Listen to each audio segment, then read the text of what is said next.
tonight's guest lecturer is in your program.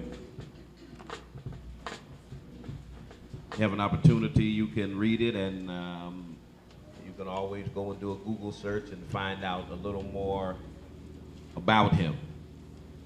But Mr. Domingo Guyton, he's a teacher, he's a community activist, he is a music producer and recording artist. His music has been featured on MTV and several other venues. He is an educator and one who looks to enlighten the masses and to work with our young people. I'm delighted that he is here with us on this evening, and I am even more delighted in the topic of discussion that he is going to give to us. It's one that I'm sure, no doubt, many of you have took an interest in and wondered about, but tonight he's going to bring it out in a very profound way. It is my distinct pleasure to present the first lecturer in our lecture series for this year. Would you receive Mr. Domingo Guyton at this time?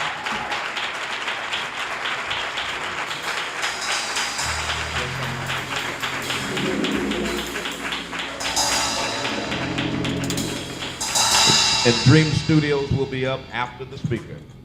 All right.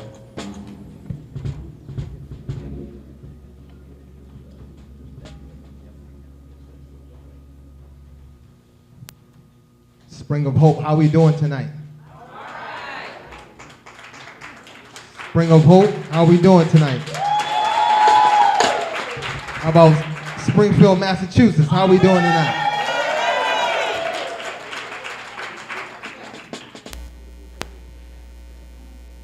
I go by the name of Domingo Guyton, and I give you greetings from New Hope Baptist Church in Boston, Mass. I also give you greetings from Worcester State University, where I do some teaching there. It's pretty cool. And also I have to give a big, humongous shout out to Springfield College. I see y'all in the building. Yep. I also teach at the Boston campus, and it's where I first started out.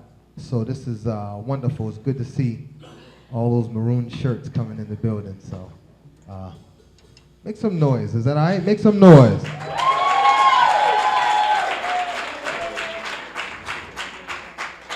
So I'm going to talk a little bit about the N-word.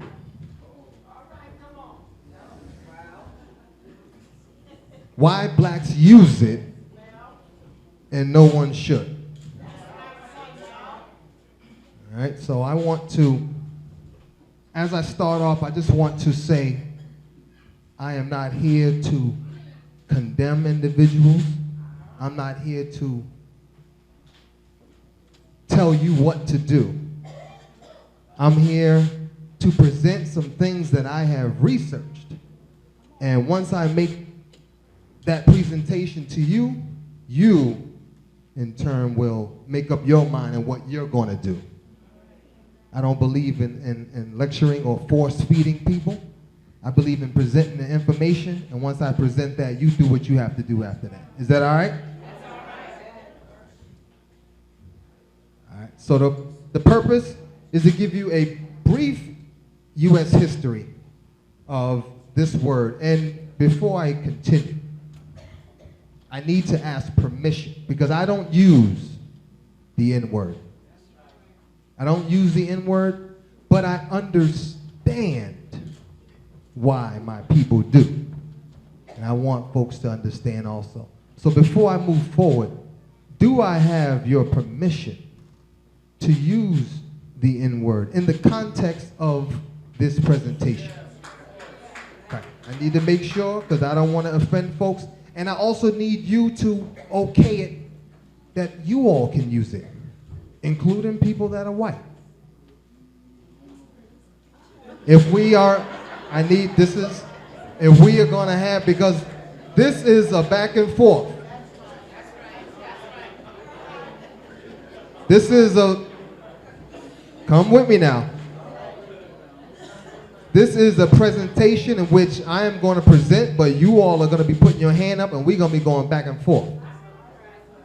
So this is very engaging. Is it okay that everybody in the room can use the N-word in the context of this presentation? Just for tonight. All right, all right. And hopefully we'll settle the score tonight. All right. Just, now you hear that? Everybody in the room can use it just for tonight. That means everybody. Let's keep on going. So we got the U.S. history of the word nigger and nigga.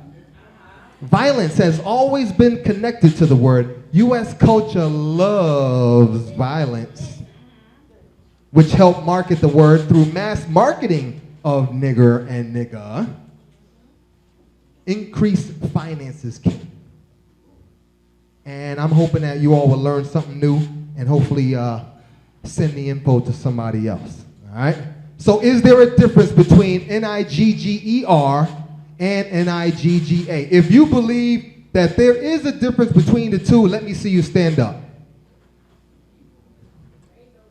Thank you, my brother, for being bold and for standing up. And if nobody else agrees, I might as well just leave the building then. Does anybody want to be bold like my brother and say, I do believe that there is a difference between these two words? Let me see you stand up. Thank you. I see a couple more brave souls. All right, there is a difference. How many people in the room said there is no difference between those two words? Let me see you stand up. All right.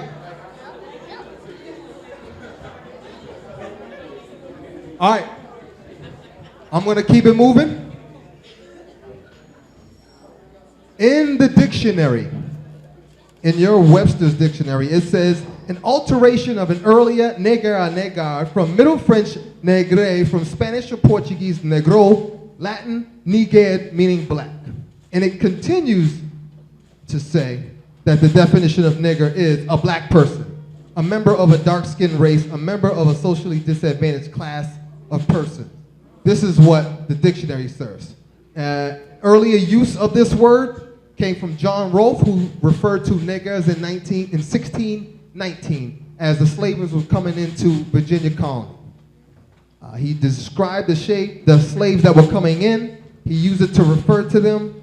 Some people said it was just a mispronunciation or the wrong way of saying the word. Well, if you were black, negro, negra, neger, nigger, nigger, whatever it was, it's always been connected to less than. Is that? All right, all right. So we're just setting down the framework so we can move forward. So it's always been connected to less than. Slaves equal free labor. So if you were a slave, what did you do? You slaved. Help to build up this great nation that we all live in today. Plantation life, you worked for $0. Overtime was every day. You were tortured severely beyond imagination. You ate the worst food. You lived in the worst housing. Women and men were raped constantly. And that's an understatement to put that there.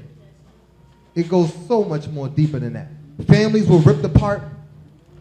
Plantation life. This was when blacks began to use the word. How many people already knew that? How many people believe that it was the hip-hop generation that began blacks calling blacks nigger? How many people believe it was in the 60s that blacks called each other niggers? So, all right. This happened on the plantation. And I brought a couple of individuals to show you that. This was a part of their pain, the pain that the slavers went through.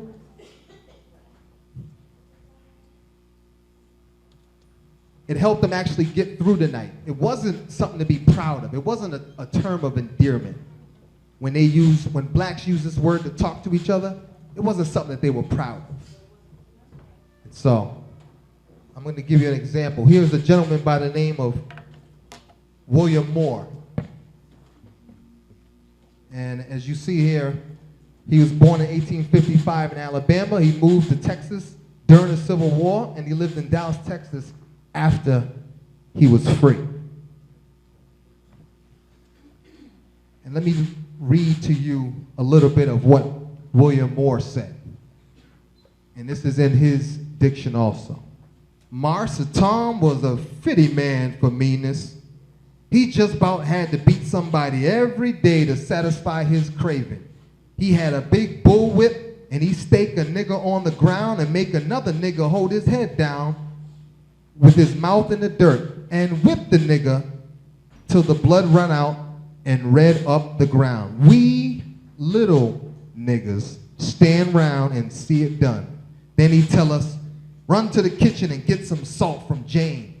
That my mammy, she was cook. He'd sprinkle salt in the cut, open places in the skin jerk and quiver in a man's slobber and puke. Then his shirt stick to his back for a week or more. So as you hear William Moore's narrative, he's using the N-word, and it's not something to be proud of.